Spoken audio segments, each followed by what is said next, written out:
In working with young people over the years, I had a lot of conversations, and I would sit in the audience as they would listen to other people's testimonies, and they would say things like, "I don't have a testimony.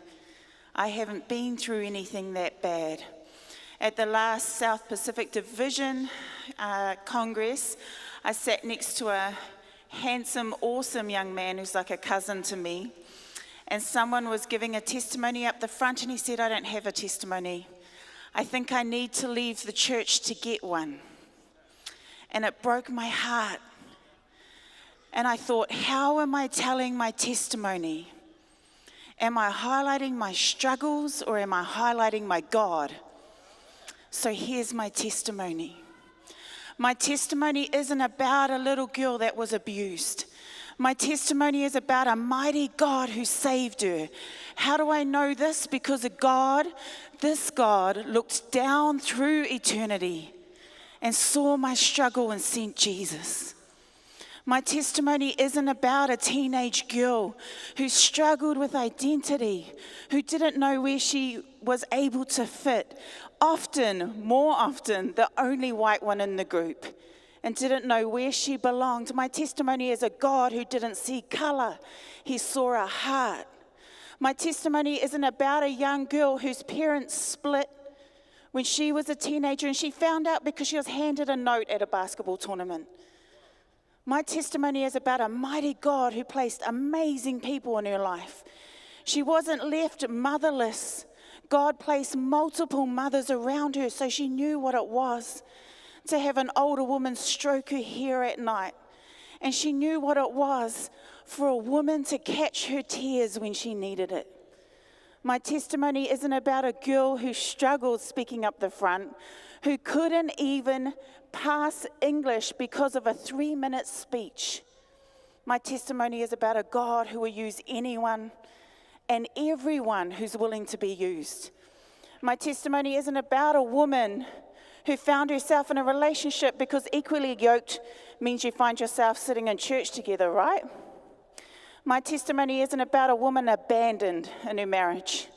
My testimony is about a mighty God who caught every single tear, a mighty God who sent people around her to get on their knees and pray with her, a mighty God who chose that divorce was not a reason that this woman could not take a stage and speak his name.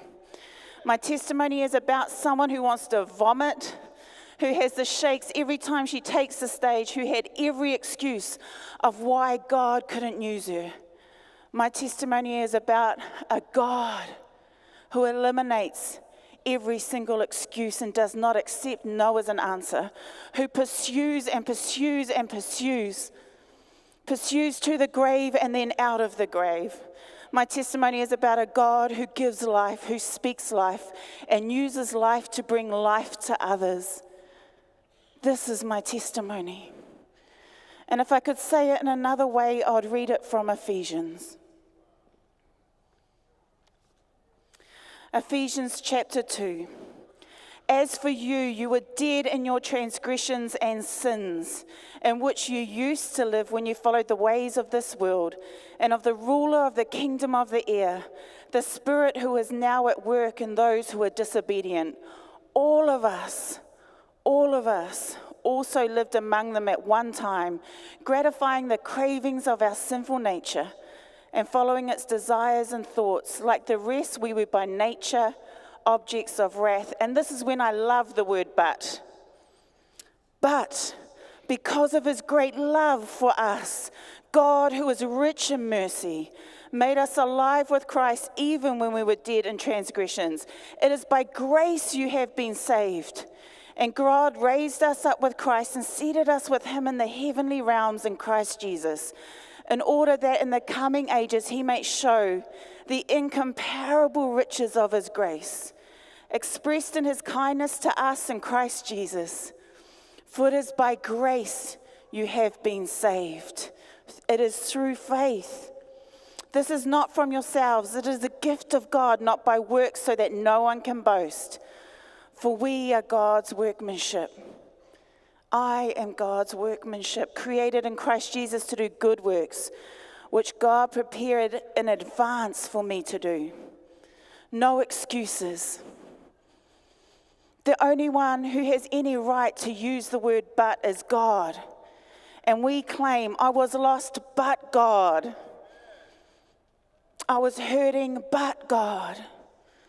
So this morning, beautiful young people, bring your testimony to the table, I invite you.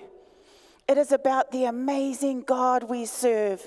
My testimony and my struggles don't make God any bigger. God is God. And that is enough to have a testimony all by itself. Come to the table. Believe God. Know my, haere mai. Come to the table.